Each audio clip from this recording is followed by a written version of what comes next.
Kita akan mendengarkan tausiah dari Andre Gurunta, Menteri Agama Republik Indonesia, Andre Gurunta Profesor Dr. Haji Nasaruddin Umar, MA.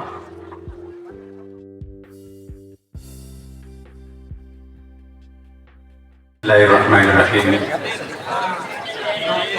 Assalamualaikum warahmatullahi wabarakatuh.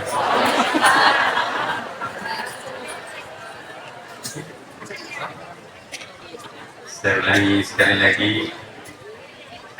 kita perlihatkan dan perdengarkan semangat dari Assalamualaikum warahmatullahi wabarakatuh.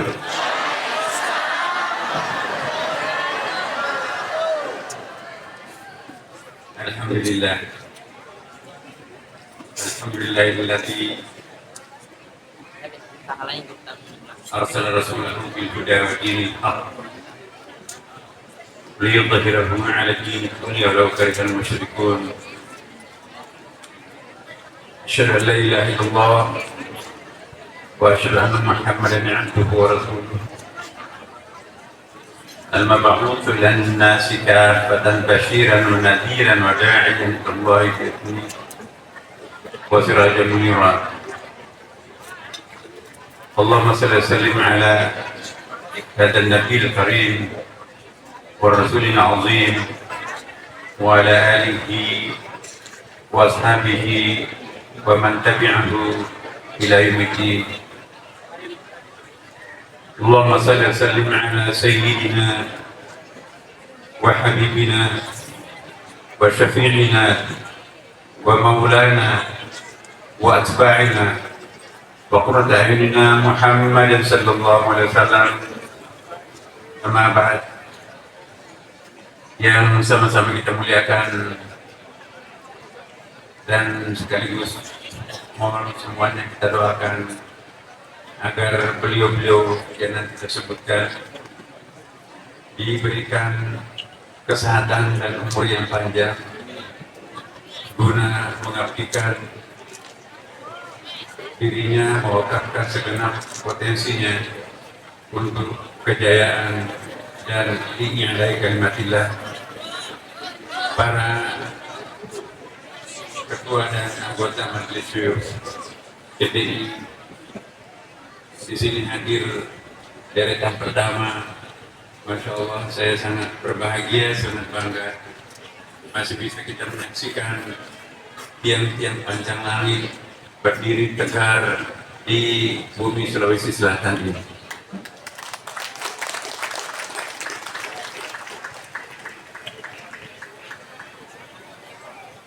Bapak Ibu sekalian, tadi sudah disebutkan semuanya satu persatu namanya.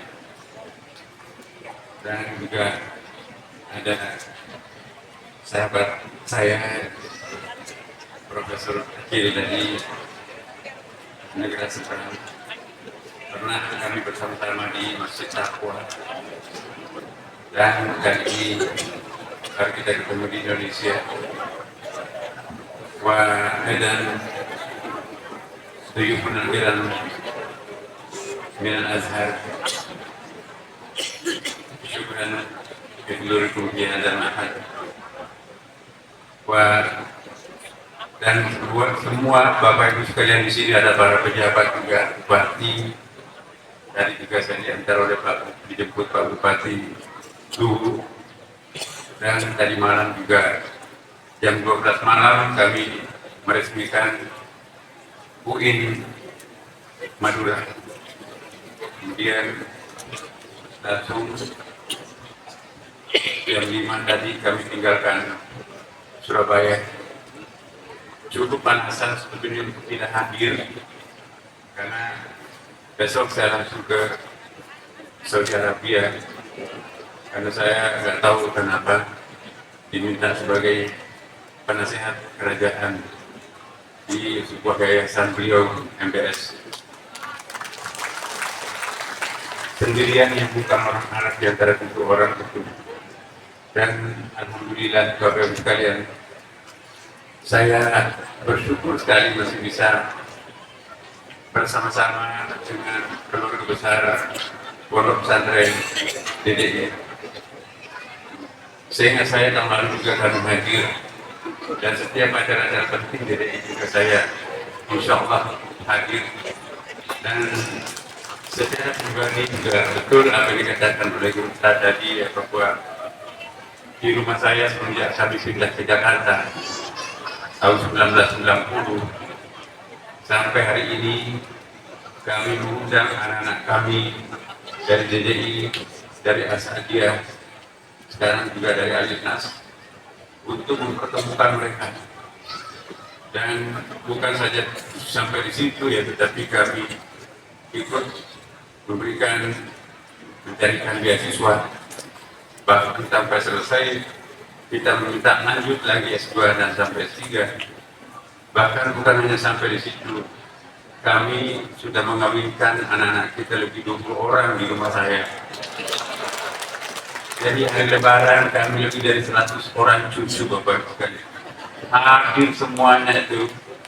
Jadi Lebaran kedua itu saya lah merasa sangat berbahagia. Karena kami yang melamarkan, ya kami menyelenggarakan sebagian, dan orang tua mereka itu menyerahkan sepenuhnya kepada saya, Pak Nasar sebagai orang tua. Kami serahkan sepenuhnya. Ia menjamin itu bahwa ini kepunahan. Alhamdulillah, tentu saya bertanggung jawab juga untuk mencari jodohnya yang lebih baik. Dan alhamdulillah, Bapak Ibu sekalian, jadi ketika saya dipercaya memimpin Masjid Atim, masjid yang terbesar, terindah setelah Istiqlal di Jakarta, bicara uji pengurus, kumpul mana oleh Asadiah DDI, ya, Pondok Madinah. Kemudian di masjid-masjid yang lain kita pasang semuanya, ya, marbotnya itu, dan itu adalah sekaligus juga membantu anak-anak kita untuk belanja sehari-harinya melalui pengurusan masjid, termasuk Masjid Istiqlal sekarang. Kadang-kadang mau bicara uji apa?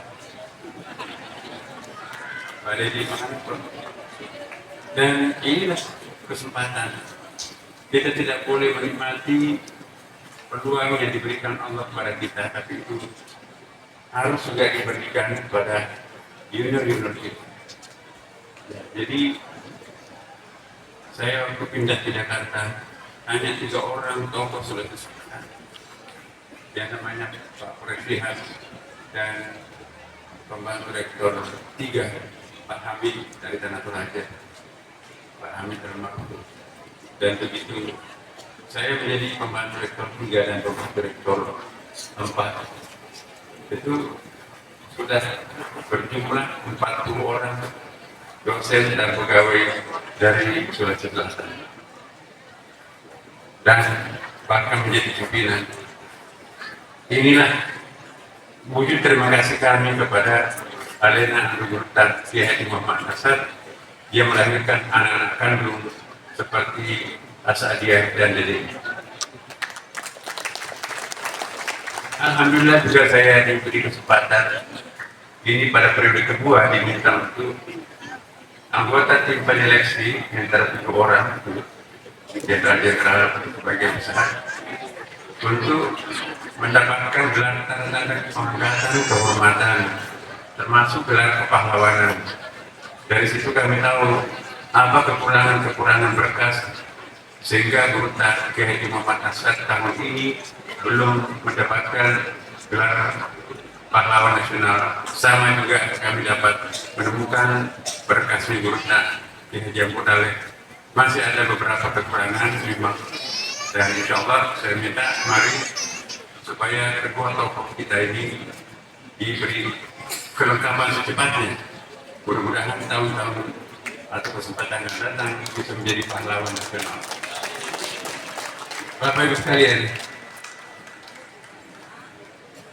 saya menjadi Menteri Agama ini berkat doa dari keluarga besar, ya, anak-anak dan cucu-cucu, anak-anak intelektual Guru Kiai Haji Muhammad Nasar.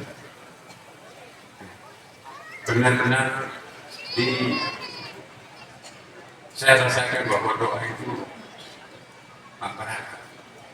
Dan saya nasihatkan juga kepada adik-adik saya yang dari Universitas Jakarta. Ya, actually salong pena andai kita matara ke tunanda doang.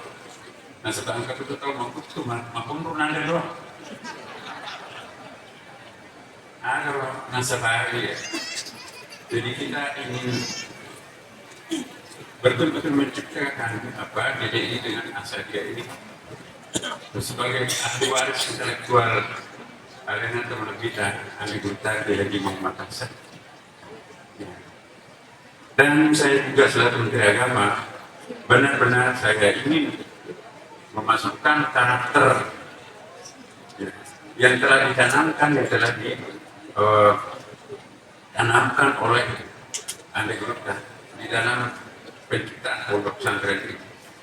Mungkin karena memang satu perguruan, saya tadi malam keliling mulai menyisir pesantren-pesantren besar di Pulau Jawa, dan besok ini selesai dari saudara F, saya lanjutkan lagi ke pondok-pondok pesantren di Jawa Timur, kemudian nanti rencana ke Medan. Medan terputus jalan sekarang ini, jadi kita menunggu kesempatan. Dan insya Allah kita akan menciptakan suatu dalam kita seperti tali tasbih, apalagi dengan keluarnya undang-undang dan insya Allah kepres nanti tentang pondok pesantren. Sudah ada undang-undang pondok pesantren dan dalam waktu dekat ini sudah akan keluar kepres baru menuju Direktorat Jenderal berada di lingkungan Kementerian Agama. Kami sangat yakin Bapak Ibu sekalian, dengan adanya undang-undang ini dan dengan adanya kepres nanti akan datang, dan dengan kita lakukan perubahan sekarang undang-undang dosen dan guru, maka terjadi kesetaraan antara madrasah dengan sekolah.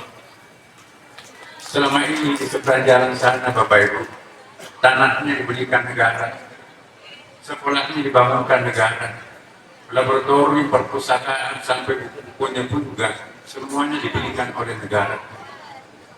Guru-gurunya diangkat oleh negara, sampai cleaning service pun juga digaji oleh negara.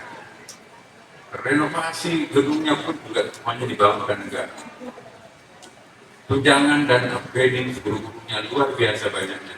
Sementara di seberang jalan, yang namanya madrasah, numpang di emper masjid, numpang perpustakaan kiainya, gajinya 300.000, kadang-kadang per bulan. Di seberang sana 4.500.000 per bulan. Ketimpangan seperti ini tidak boleh terjadi di Republik Indonesia juga.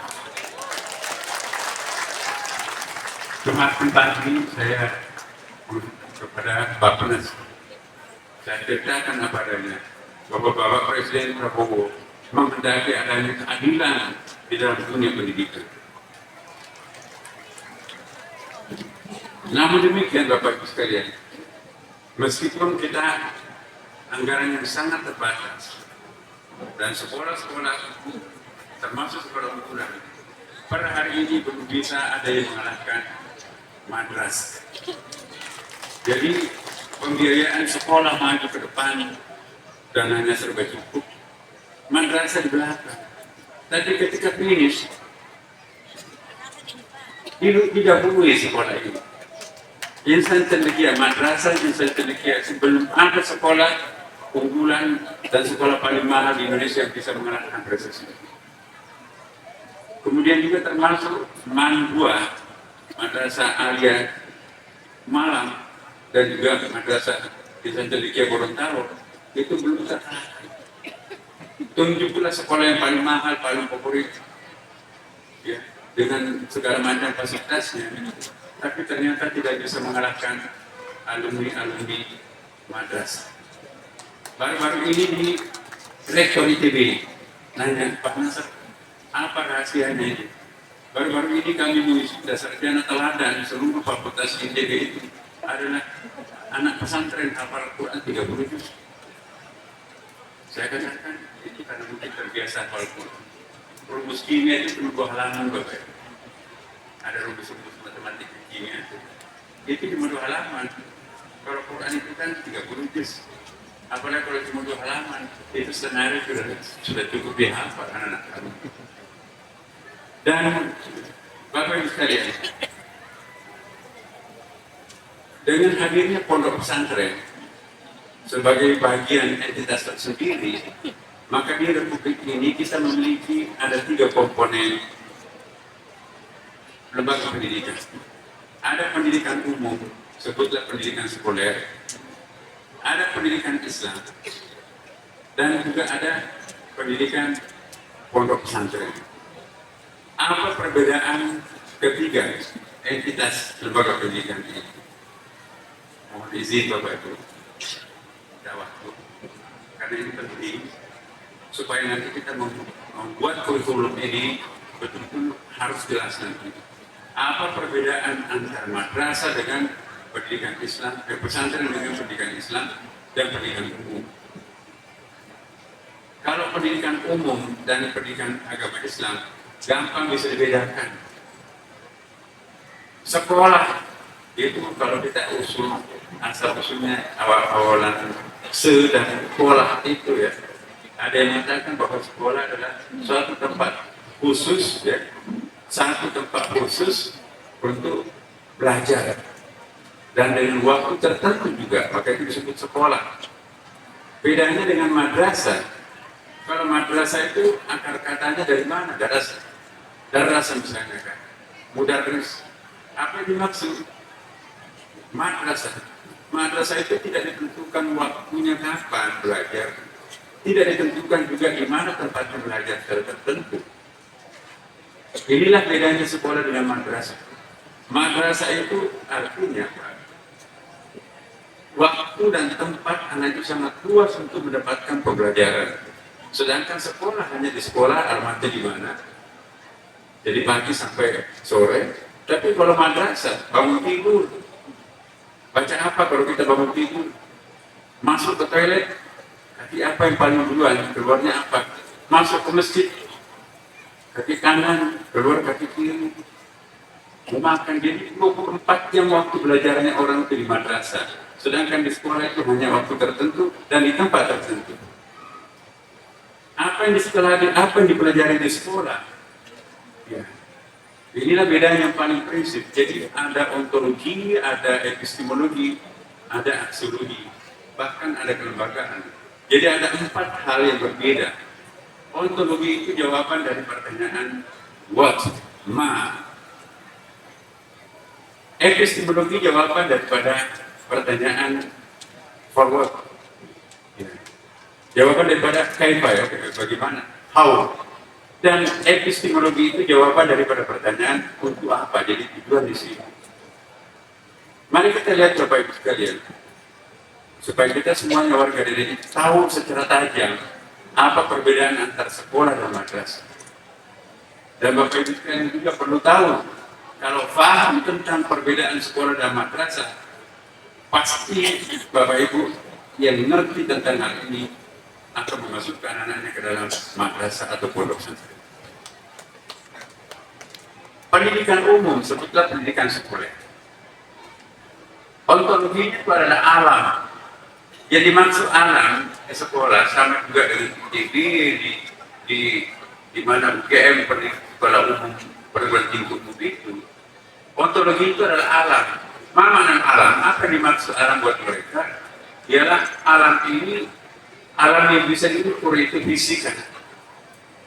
Sedangkan ontologinya madrasah termasuk UI, perguruan tinggi agama Islam, ontologinya itu alam juga, tetapi definisinya alam berbeda.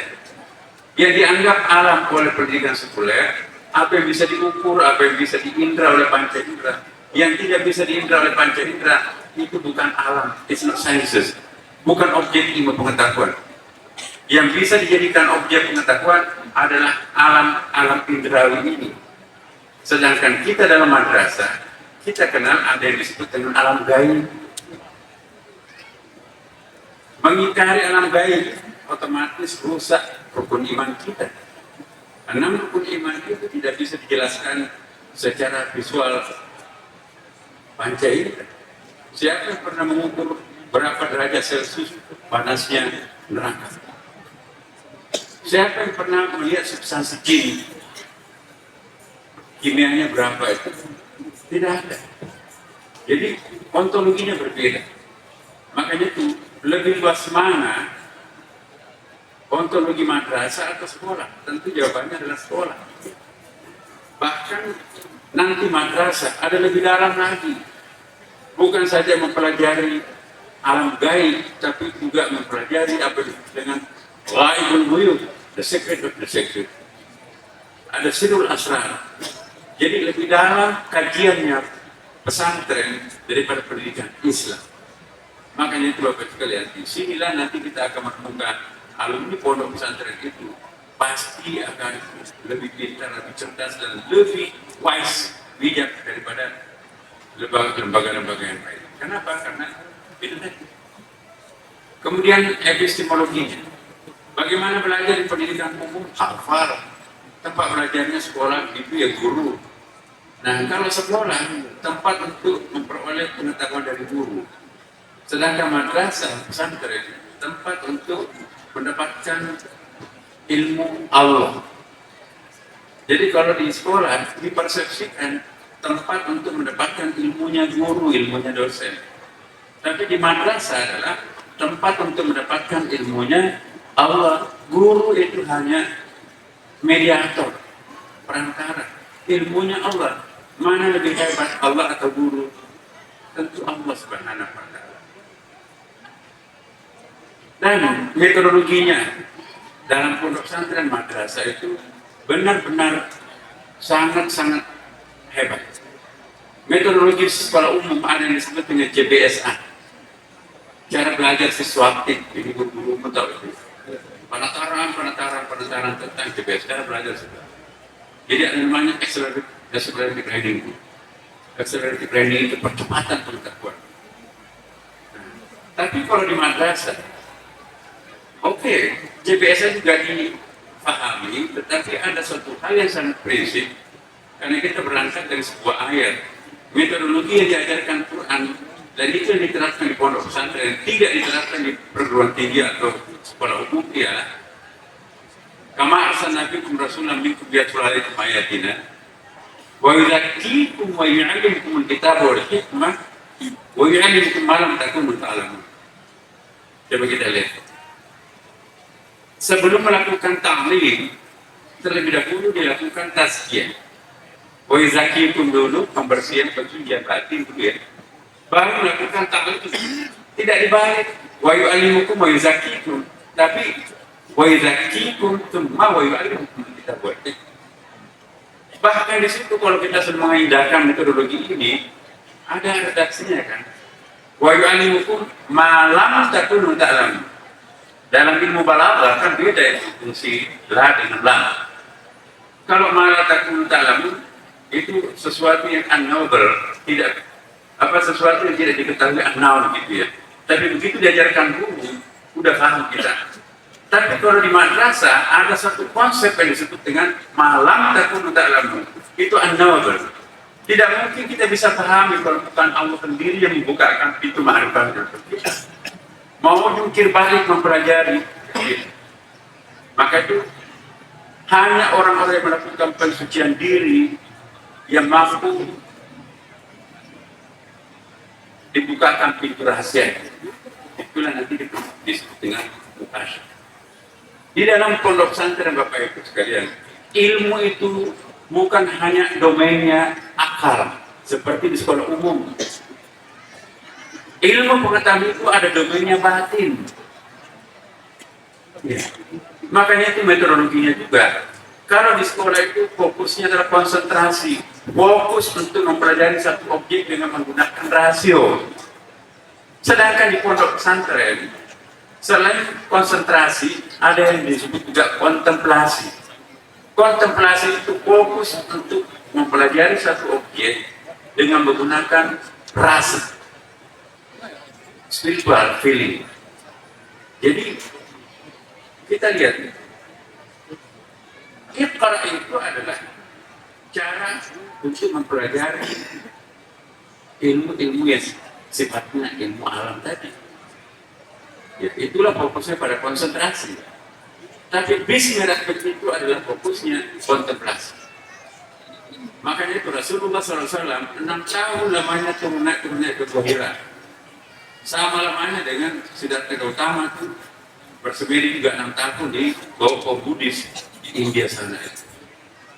Apa yang dipelajari di situ itu bukan fokus pada konsentrasi menggunakan akal, tapi mengasah jiwa ketajaman batinnya itu. Makanya itu perlu ada pensucian batin. Tazkiyah baru ta'lim wa yuzakikum summa wa yu'allimukum kitab wal hikmah. Hanya dengan melakukan tazkiyah ta'lim itu akan dibukakan malam takunu ta'lamun. Madrasah bukan hanya memahami malam takunu ta'lamun, tapi madrasah pun juga mampu memahami malam takunu ta'lamun. Luar biasa Bapak. Sumber pembelajaran di pondok pesantren itu juga beda. Kalau di pengetahuan pendidikan umum hanya yang bisa dijangkau oleh akal, tetapi di pondok pesantren sumber pembelajarannya itu ada 6 Bapak Ibu sekalian. Mana yang lebih banyak? 1 atau 6? 6. Jadi anak-anak kita yang di sini di pondok pesantren PDI Asadiyah pada umumnya itu sumber pembelajarannya itu ada 6. Sedangkan di sekolah umum itu hanya 1, deduksi akal. Natijah akliyah saja. Sedangkan di dalam pondok pesantren kita pelajari juga apa yang disebut dengan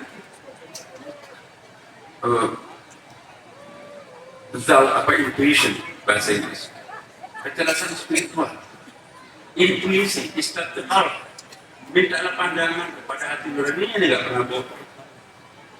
Kita kenal apa yang disebut dengan mimpi. Kalau pendidikan umum nggak pernah dipelajari mimpi itu, ngapain mimpi? Itu bunga-bunga tidur. Padahal dalam Al-Quran ada 5 macam mimpi Bapak Ibu sekalian. Mimpi dalam pengertian al-hilm, ya, penentu kecenderungan baliknya orang. Qablan dulu kita artinya belum mimpi basah. Ya. Padahal itu sudah algo pahala dan dosanya itu sudah jalan kalau orang sudah melakukan proses al-hilm. Ada lagi mimpi yang kedua disebut dengan manamat.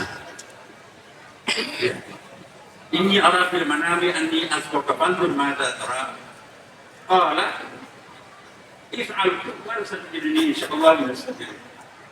Apa yang dimaksud manamat? Manamat itu lelap lima, tetapi itu ada pembelajaran langsung dari langit.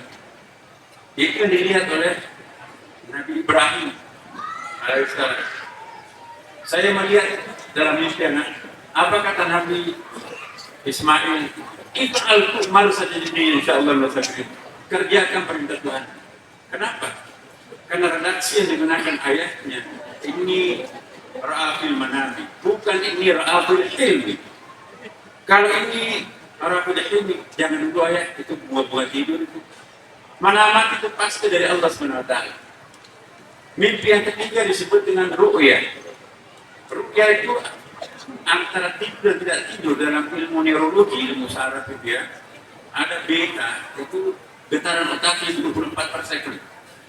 Ada alfa, ya, itu getaran otaknya turun menjadi 12/second. Ada theta, itu turun menjadi 5-7/second. Jadi fokusnya sangat kuat di situ antara tidur dan tidak tidur. Maka itu banyak sekali ilham, banyak waktu yang turun dalam suasana theta itu. Karena kalau delta itu ngorok itu. Nah, jadi Bapak sekalian, itulah disebut manamat. Ini arafil manami anni asbaka mandur mandatara. Nah kalau ru'ya, apa ayatnya misalnya? Ini ra'aitu ahada asyara kawkaban wa syamsa wal qamara ra'aitu li sajidin. Ya.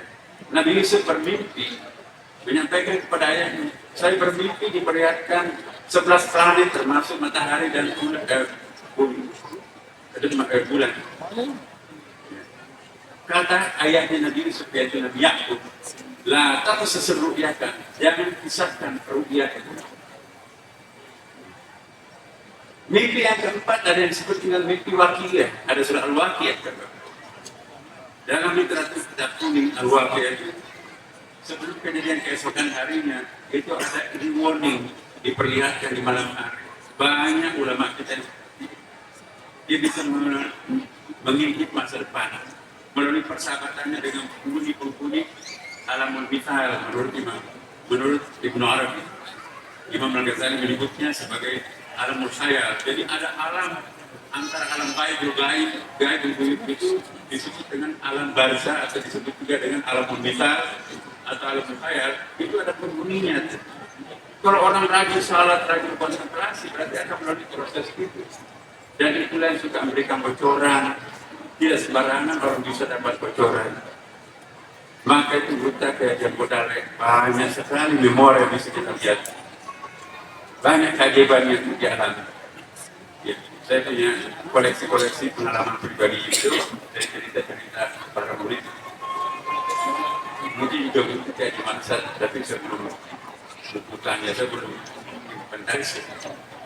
Jadi orang-orang yang diberikan kehususan kepada Allah itu mampu mengalami proses wakiyah. Dan yang kelima, mimpi ini adalah mukasyafah. Jadi mukasyafah itu luar biasa. Dia bisa membaca auratnya orang. Kita lihat dalam buku-bukunya Imam Al-Ghazali. Jadi dia menulis ada santri baru, mantap preman. Pak Kiai boleh nggak kami ikut nyantri? Boleh. Pakai mirip dengan santri yang lain. Di depannya Pak Kiai. Dalam kisah itu disebutkan, gurunya Pak Kiai mana? Hei, kamu keluar kamu, jorok kamu, keluar. Santri yang lain, kok kenapa disuruh keluar? Padahal dia sopan, keluar. Baru dilanjutkan pembelajaran. Selesai pembelajaran, Pak Kiai, kenapa diusir? Padahal dia kan anaknya sopan, santun, duduk seperti saya dan kami di sini. Tanya apa dia lakukan? Dikejar. Kamu ingin apa? Kenapa diusir? Saya juga kaget. Kenapa dia tahu? Apa yang kamu lakukan? Saya menghayal. Saya berdua dengan pacarku di pusat pelaksanaan. Di situ ada rumah kecil. Saya melakukan macam-macam di situ. Kenapa Pak Kiai tahu saya? Jadi ini jenis mukasyafah Bapak Ibu sekalian. Jadi ulama besar kita pimpinan pondok yang mewakafkan di jalan Allah, jangan coba-coba membohongi. Ada 3 orang yang tidak bisa dibohongi Bapak Ibu. Kiai yang sangat tawadhu, percuma ada bohong. Kenapa? Karena dia bisa melihat dengan mata Tuhan. Dia bisa mendengar dengan telinga Tuhan. Ada hadis Bukhari, ada hadis Abu Dawud yang tadi. Iya. Jadi yang kedua tidak bisa dibohongi. Ibu tidak bisa dibohongi oleh anak. Sepintar apapun anak itu berbohong, ibu tidak akan pernah bisa dibohongi. Dan yang ketiga tidak bisa dibohongi adalah istri tidak bisa dibohongi oleh suaminya.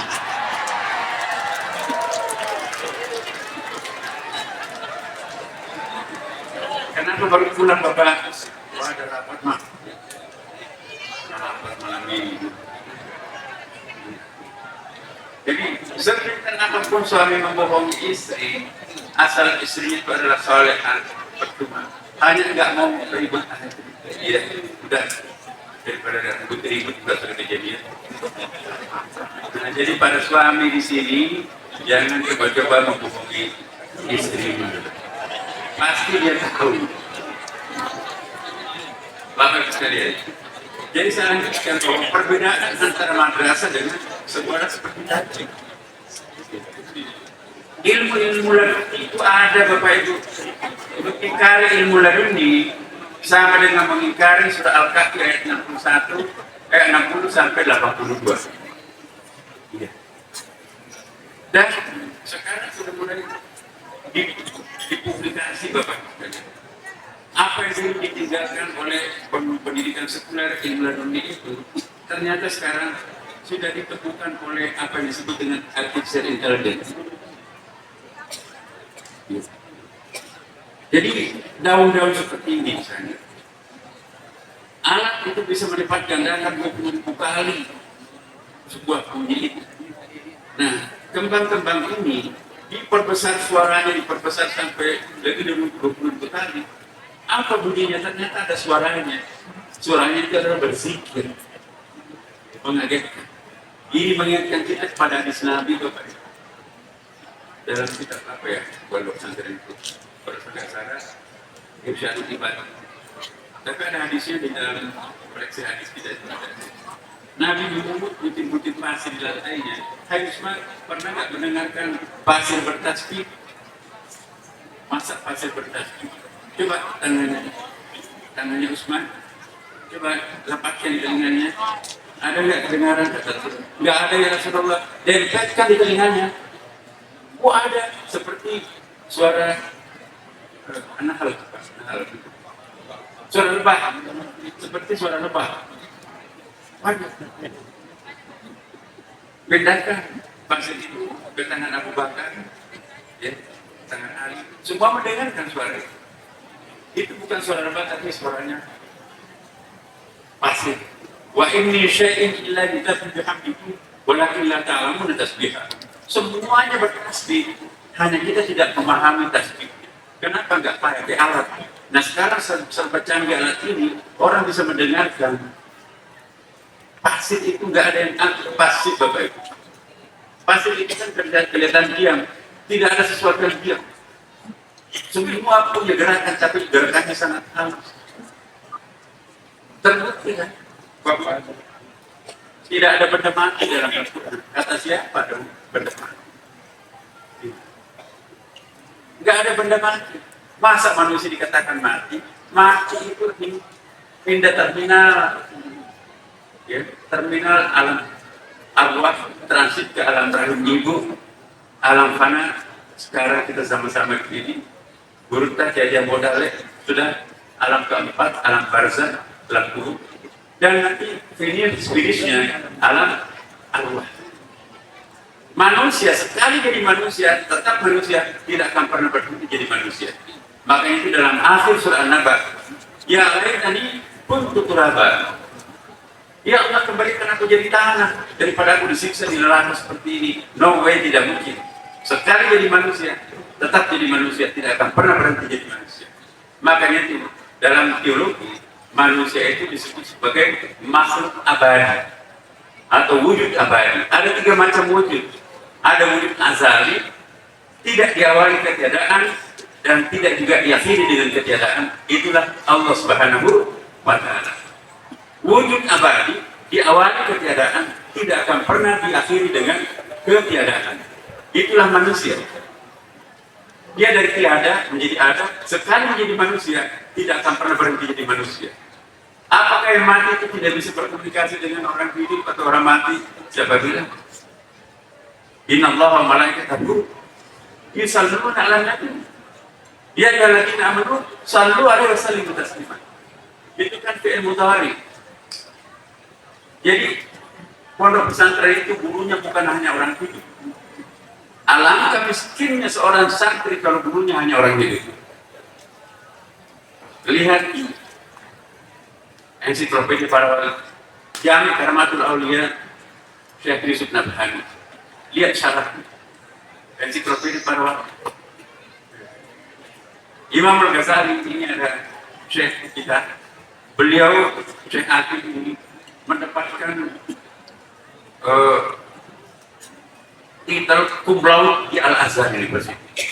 Disertasinya adalah Imam Al-Ghazali. Jadi tentang Imam Al-Ghazali, saya kira tidak ada duanya di Asia Tenggara ini adalah beliau lah. Mempertahankan disertasinya di depan guru besar tersohor di Al-Azhar ini. Saya baru tahu kalau Al-Ghazali itu ternyata ada 9 kategori. Semuanya penulis. Sehingga ada Al-Ghazali, Al-Hamid Al-Ghazali. Ya, kan Al-Ghazali itu kan nama tempat sebetulnya kampung. Nah jadi Bapak sekalian, ditanya dalam biografinya, Syekh, banyak ada beberapa hadis dalam Ihya, saya tidak temukan dalam kitab-kitab hadis. Ya. Tali reaksinya, saya tidak pernah menulis sebuah hadis dalam Ihya, tanpa konfirmasi kepada Nabi, ya Rasulullah, benar nggak engkau pernah mengatakan dari sini? Sebelum Nabi mengangguk pertanda iya, saya tidak tulis dalam India. Nah, ada sekitar 240 hadis dalam India. Berarti satu bukunya saja di antara 3 bab bukunya Al-Ghazali itu sudah 240-an. Berapa semester itu? Rasulullah wafat 632 Masehi. Al-Ghazali wafat tahun 1111. Banyak pengalaman batinnya Imam Syafi'i. Kemudian juga kita lihat siapa? Misalnya Ibn Arabi. Mimpi dikasih buku oleh Rasulullah. Ada kitab khusus mereka. Namanya pun juga dari Rasulullah. Khusus apa itu khusus itu apa ya, ring cincin ini lingkaran itu Al-Hikam. Jadi itu diberikan Rasulullah. Saya ditanya oleh murid, jadi apa buku kecil ini, kitab kuning ini, hari ini saya baca redaksi yang sama, besok saya baca lagi, inspirasi cerdas yang lain muncul, luar biasa buku ini. Itu bukan buku saya, nanti pemberian Rasulullah. Mimpi dikasih buku. Jadi jangan memandang enteng mimpi, itu bukan mimpi biasa. Kalau kita mimpi biasa. Kalau orang yang membaca selawat ribuan kali setiap hari, jangan khawatir kalau dia bermimpi, insya Allah lebih banyak benarnya daripada tidak benar. Ya, ada hadisnya. Hadis Bukhari Muslim. Man ra'ani, siapa yang melihat aku ini dia. Satu-satunya wajah yang tidak bisa dipalsukan oleh iblis, wajah kita ada Rasulullah. Dalam hadis lain, siapa yang bermimpi melihat aku bersama-sama nanti di dalam surga yang bersangkutan. Jadi Bapak Ibu sekalian, ini perbedaan pesantren dan pendidikan Islam. Nah sekarang, apa perbedaan pendidikan Islam dengan pesantren? Ini harus diciptakan perbedaannya.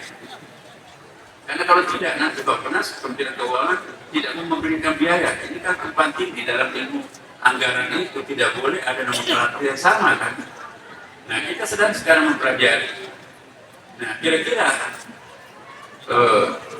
epistemologinya kalau pesantren itu lebih kepada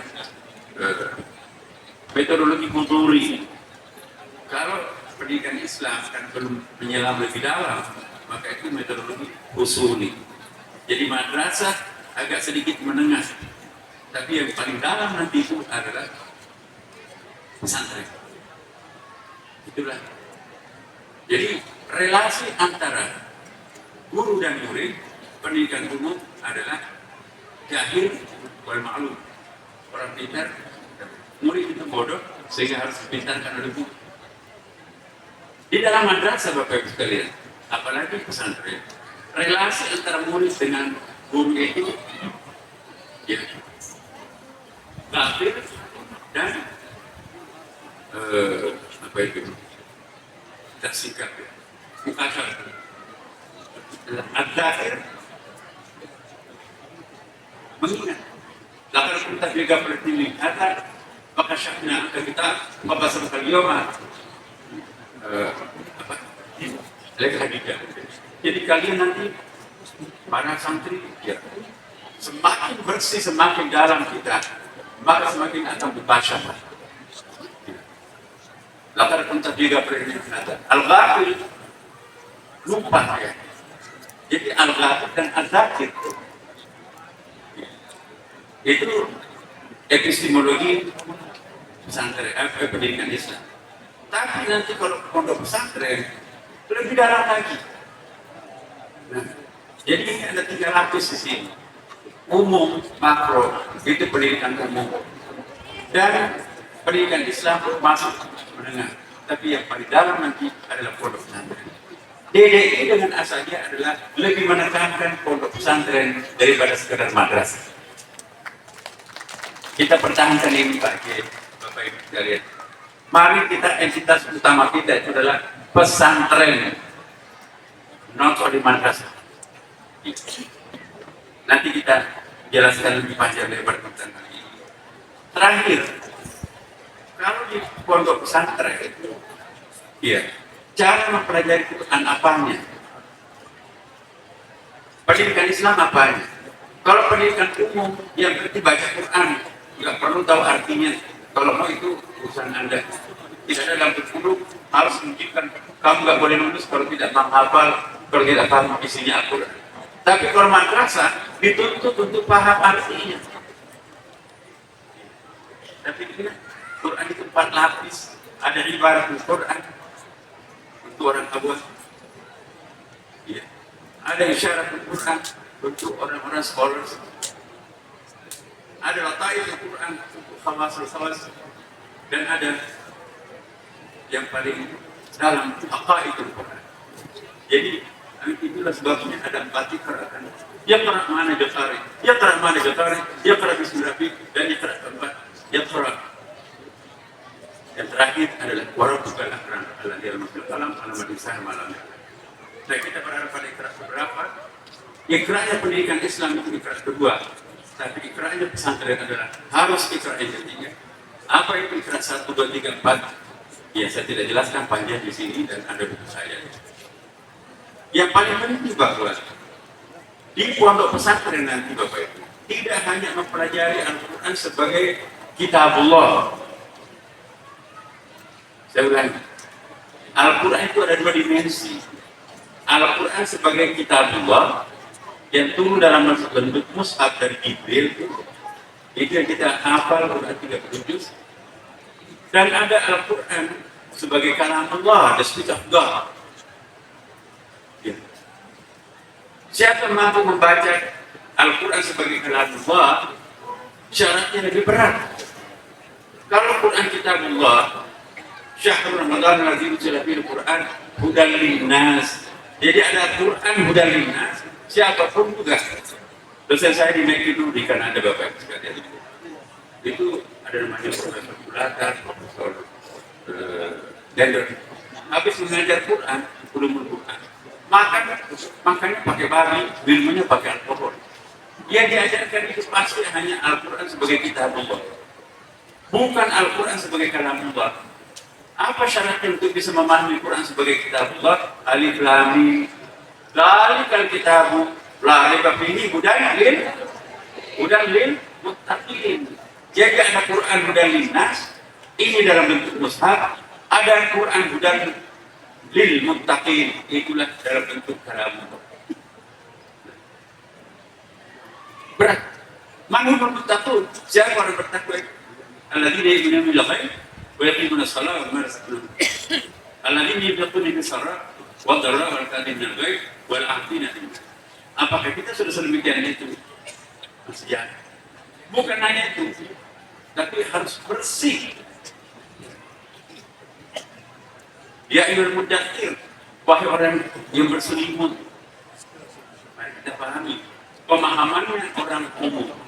Ayat ini, ayat Nabi ketiduran barangkali berselimut. Kumpaan sini bantu. Kumpaan sini dibangunkan oleh malaikat. Wajib harus dapat takdir, bersihkan bajunya. Nggak masuk akal buat saya pemahaman seperti itu. Nabi bukan kerjanya tidur, bukan tukang tidur. Nabi paling rapi pada masanya, tidak kumal sampai harus bersihkan baju. Pemahaman pesantren lebih dalam daripada pendidikan Islam, lebih dalam daripada pendidikan umum. Apa? Kita lihat tafsir Syar'i. Wahai Nabi yang berselimut, bukan kedinginan dengan selimut, tapi wahai Nabi yang menyelimuti rahasia. 6 tahun lamanya turunnya itu belum pernah dia ungkap apa itu. Kumpaan sih expose, bongkar rahasia itu Pak Ansih. Wajib kepada bersihkan pakaiannya. Bapak ibu kalau kita bersihkan baju apa? Pakai apa? Deterjen, rinso. Tapi kok ayat berikutnya warga sapajul bersihkan pakaiannya dengan cara apa? Yang dosa. Wala tamnun tastakbir, jangan memberikan ada maunya. Jadi jangan-jangan yang mau dibersihkan di situ adalah baju. Mana nafiat? Nafiat Kejadian Arab itu kan dalam kamus biasa Arab banyak sekali artinya siap. Termasuk artinya itu pakaian yang menutupi akal, jiwa, nyawa, roh dan sebagainya. Jadi badan ini adalah pakaiannya mereka. Maka itu kalau kita salat dalam ilmu pesantren bukan pendidikan Islam, yang sujud itu bukan hanya kepala Bapak Ibu sekalian. Kepalanya sujud tapi isinya di mall itu hanya sajad.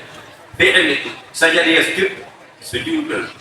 Yang dimaksud sujud itu adalah totalitas, bukan hanya badannya tapi isi kepalanya juga tunduk di hadapan kebesaran Allah. Itu namanya sujud.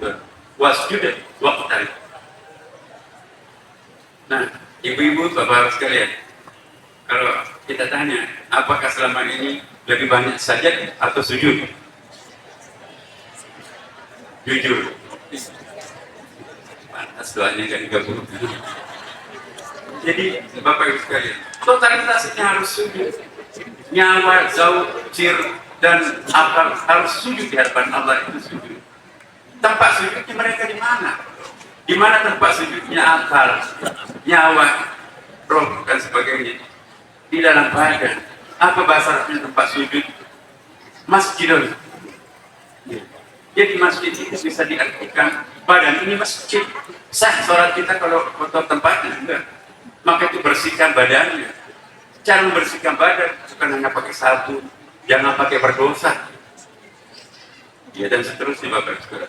Jadi semakin dalam pemahaman kita terhadap Al-Quran, maka itulah pondok pesantren. Jangan berhenti di ikra kedua, terus ke ikra yang puncak itu.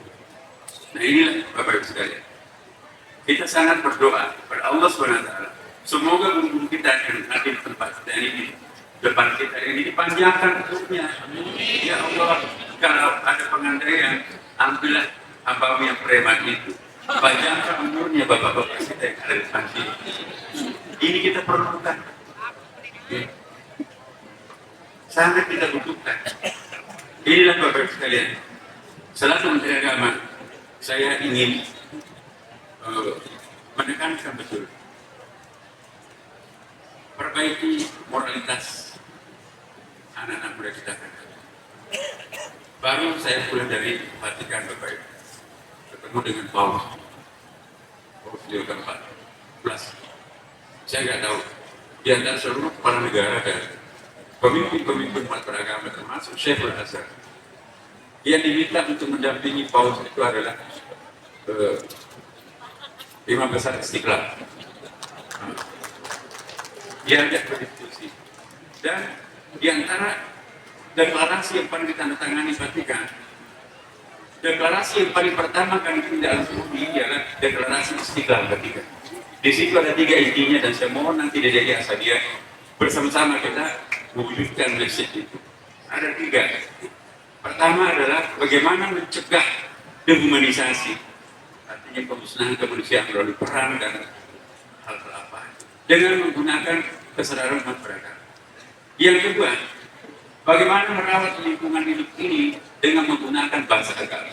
Bahasa pemerintah, bahasa politik, bahasa hukum, bahasa birokrasi tidak mempan menyadarkan orang untuk merawat lingkungan. Tapi menggunakan bahasa agama, berdosa loh kalau kamu merusak tanaman itu. Dapat pahala kalau kamu merawat tanaman itu. Nah, kesadaran agama ini diminta oleh United Nations, PBB, dipakai untuk menyelamatkan lingkungan. Makin cepat rusak lingkungan ini, makin cepat kiamat di belakang. Dan ternyata semua umat beragama setuju Bapak Ibu. Jadi Vatikan dengan Istiqlal Jakarta yang akan mendeklarasi juga menghimbau kepada seluruh umat beragama apapun agamanya, mari merawat lingkungan dan mari mencegah perang. Dan yang ketiga adalah ini yang sangat penting. Artificial intelligence ini kalau itu tidak diproteksi Bapak Ibu, itu akan menciptakan dehumanisasi yang sangat berbahaya.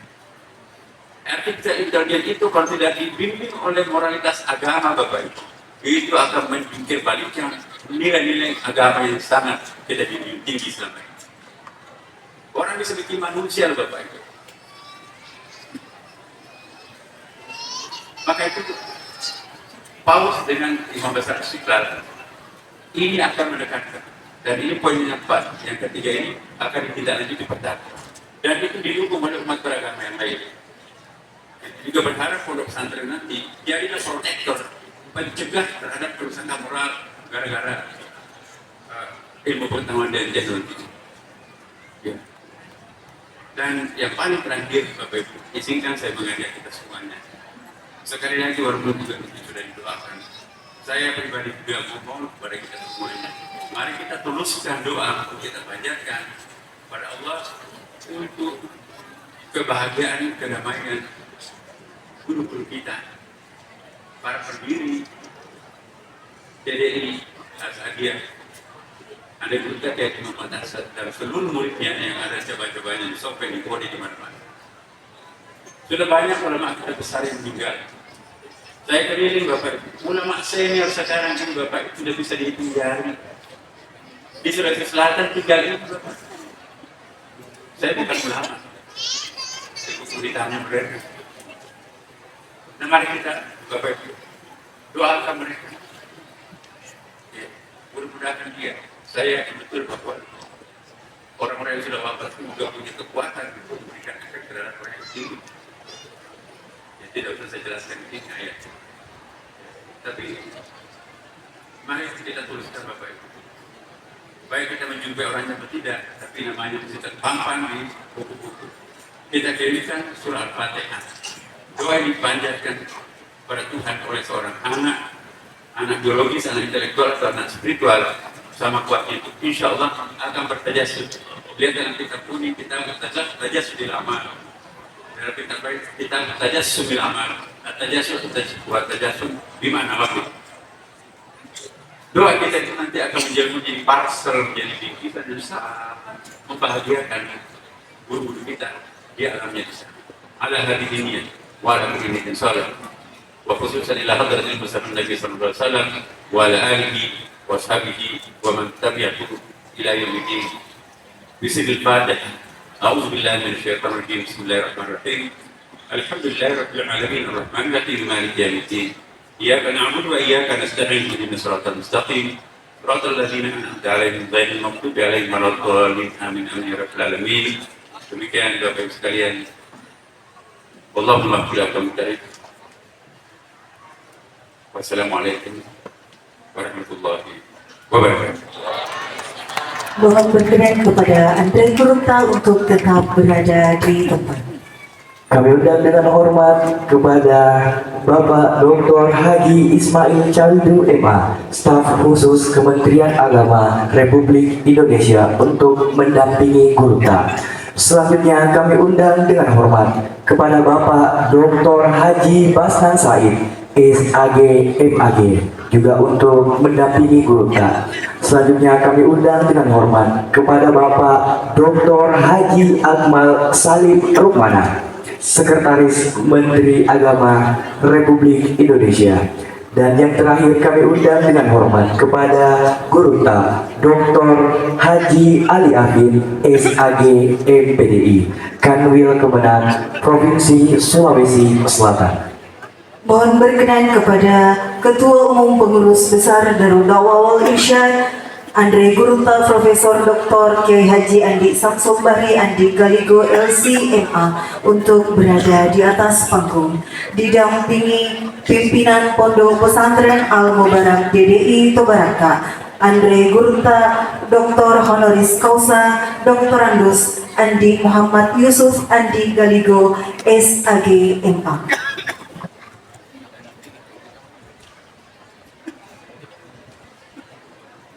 Bapak Ibu yang kami hormati,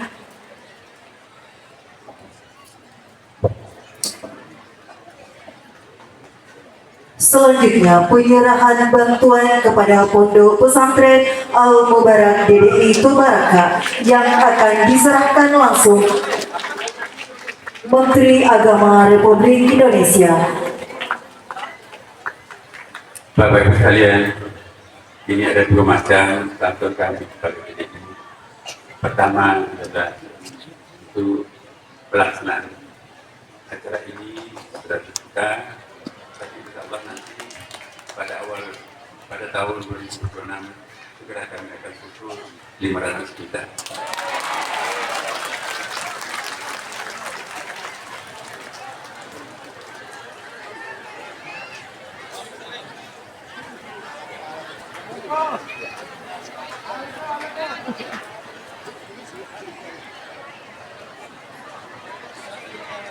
Iya, dilanjutkan dengan sesi vokal bersama.